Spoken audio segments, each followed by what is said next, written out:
Moltes vegades ens plantegem què podem fer davant de la constatació que els nostres hàbits de consum tenen un gran impacte en el funcionament del sistema en tots els àmbits, no? I llavors el que es proposa en aquesta proposta és assumir la responsabilitat dels efectes no conscients dels nostres hàbits de consum per demostrar a les empreses que són elles qui depenen de nosaltres i no nosaltres d'elles, que és el que estem acostumats a pensar, no? Per fer-ho es tracta de convocar, prefereixo parlar de vaga de consum més que de boicot. La paraula de boicot està molt connotada negativament, inclús en alguns països és il·legal. En canvi, una vaga de consum simplement és no comprar ni productes ni serveis. Aquí, aquelles empreses transnacionals, banca, alimentació, energia, telecomunicacions, mèdia, roba, en la mesura del possible, demostrar la nostra capacitat d'incidir. Si prenem consciència de les nostres compres d'aquestes grans empreses, donant compte que mentre comprem les reforcem i les mantenim, i per tant la nostra no cooperació és un primer pas per acabar amb el seu poder. Canviar pautes de consum no sols com a acte de responsabilitat individual, que això ja hi ha tota una trajectòria en els últims anys, no? De dir, bueno, el comerç just, el comerç solidari, canvi d'hàbits que els hem plantejat més en l'àmbit de jo vull ser un consumidor, un ciutadà responsable, sinó convertir això també en un acte públic i polític, que ja ho és moltes vegades però no sempre.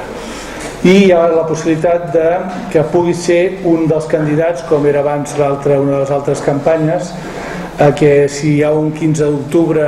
comú, doncs pugui ser una altra de les accions que, més enllà de protestar contra el capitalisme a moltes ciutats del món, es pugui tenir alguna de les campanyes comuns.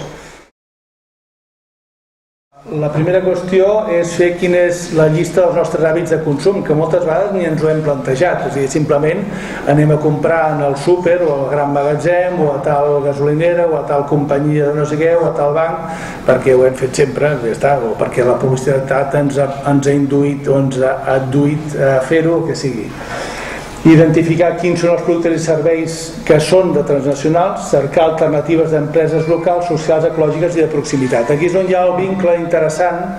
entre el que és el món reivindicatiu a nivell internacional contra les transnacionals,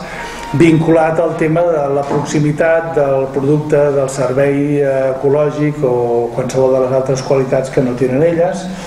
i planificar les compres perquè a partir del 15 d'octubre cadascú pugui anar canviant d'hàbits, no? Si és una espècie de pla de transició personal i col·lectiu, les coses no es canvien en un dia, els nostres hàbits de consum són brutals, d'inèrcies que tenim fets, de confiances creades pel que sigui, poder-nos anar separant d'això, però d'alguna manera visibilitzar que el 15 d'octubre, quan s'acordés, es comença no només el que cadascú venia fent, sinó com a acte públic i polític, a un tipus de desvinculació i de deixar de cooperar, de manera que comunicar també a les empreses perquè deixem de comprar allà. Mira, jo fins ara era client, però vostès tenen aquest comportament laboral, aquest comportament social, aquest comportament ecològic, aquest comportament d'això, i per tots aquests motius, a partir d'ara deixaré de comprar, li foto un enganxin allà i me'n vaig a comprar a la botiga del barri o a la cooperativa tal o el que sigui, no? És un procés que ningú pot fer per nosaltres, però si d'alguna manera no saps que s'organitza col·lectivament, moltes de les coses que es fan no acaben de tenir visibilitat i per tant no acaben de tenir l'impacte que s'espera.